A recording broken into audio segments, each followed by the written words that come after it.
So, Hare Krishna, this is part 2 of chapter 14, which is entitled The Three Modes of Material Nature.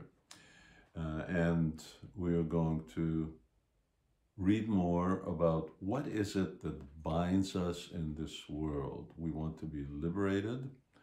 And we've read in the first reading of this chapter is that Krishna defines these gunas, it's called Sanskrit, or these modes, these ropes that tie us to this world. And there are three natures. One is goodness, one is passion, and one is ignorance.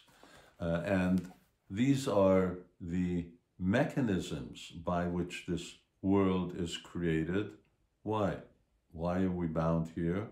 Because they facilitate just what we wanted. Our rebellious nature was that I want to do it my way. So here we get the opportunity to do it our way, or at least think that we're doing it our way. And these modes compete. And this is what Krishna speaks about in the 10th chapter. He says, Rajas, Tamas, Cha, Vibhuya, Sattvam, Bhavati, Bharata, Raja, Sattvam, Tamas, Chaiva, Tamas, Sattvam, Rajastata. He says, sometimes the mode of goodness becomes prominent, defeating passion, ignorance. Sometimes the mode of passion defeats goodness and ignorance. And at other times, ignorance defeats goodness and passion. In this way, there's always competition for supremacy. So these modes are active, they are dynamic, and they're actually being manipulated by superior beings. How is, for instance, the mode of goodness dominant? Well, early morning. You get up early in the morning. There's a certain type of peace and tranquility in the air. That's the influence of goodness. And this is actually the ideal time for practicing yoga and sadhana. Yogis get up early in the morning. Why? Because goodness is prevalent, and therefore it's conducive for their practice. Later on during the day, passion takes hold. Everything starts to move in the world. People get very active. It's like in a whirlwind. And then at nighttime, then things become darkness, not in the sense of just that it's dark because the sun's gone down, but it's dark because that is what people become more entangled. It's a time for sleep, it's a time for intoxication, it's a time for going out, it's a time for disco and so on, but these are the activities of darkness, and that is because that is when the ignorance becomes most prominent. So these modes compete, and they're influenced at different times. They're manifest to greater or lesser degrees at different times. Now, how do you experience these modes? How do I know what mode I'm under? Krishna says, the manifestation of the mode of goodness can be experienced when all the gates of the body are illuminated by knowledge. The gates of the body are the eyes, the nose, the ears, the mouth. In other words, when you see things you should be seeing, when you speak things that you should be speaking, when you hear things that you should be hearing, when all of these things are done with knowledge, because I know that the results of these activities are purifying. That's right. And that is the mode of goodness. So that's when I know when I'm in the mode of goodness, when my whole life, my conduct, my way of eating, sleeping, working, recreation, all of these things are as they actually should be.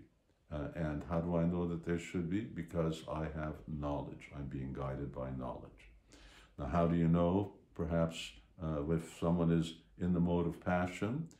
Krishna says, when there is an increase in the mode of passion, the symptoms of great attachment, fruitive activity, intense endeavor, and uncontrollable desiring and hankering develop. Sound familiar? That is more or less the main thrust of what goes around us in the world today. That's what we call civilization. It's this type of thing.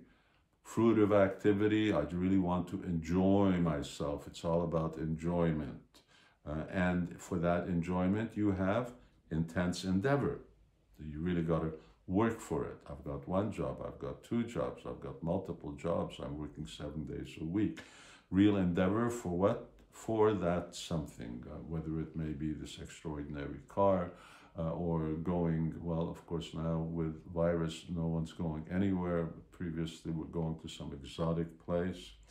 And uncontrollable desire. Because the more I try to satisfy these desires, the more I endeavor, the more they grow. It's like throwing fuel on a fire. The fire doesn't go out by throwing fuel on it. So uncontrollable desire and hankering. I just want more and more. And the result of this comes for an increase in the mode of ignorance. Krishna points out, and how will we know, how can we judge that I'm actually under the influence of ignorance? He says, when there is an increase in the mode of ignorance, darkness, inertia, madness, and illusion are manifest. When illusion, I do harmful things, things that are harmful to me. I mentioned, for instance, the disco earlier. Let's take drugs, drink alcohol, do all kinds of things that are ultimately spiritually detrimental, materially detrimental. This is the increase in the mode of ignorance. And we will find these pushings, these urges to these activities. Actually, the benefit of goodness is that it protects us from this passion and ignorance. And therefore, yoga is always about cultivating goodness. Now, whatever yoga path someone follows, there will always be this common statement. Oh, well, yeah, I already learned that in Hatha Yoga. I learned that when I was studying, I don't know, Bhagavad Gita or the Upanishads. Yes, we learned it. Why? Because all yoga demands a life in goodness. There's no question of passion or ignorance. And goodness protects us from that, because goodness frees one from karma, purifies one, and helps elevate. But, as we will see, goodness does not actually guarantee perfection. I'd mentioned that we're going to talk about the destination of people who die in the different modes. Krishna explains this, but I'm going to do that the next time so that I don't run too much overtime. And Hare Krishna, what happens to those who die in goodness, passion, or ignorance? Where do they go? See you again. Hare Krishna.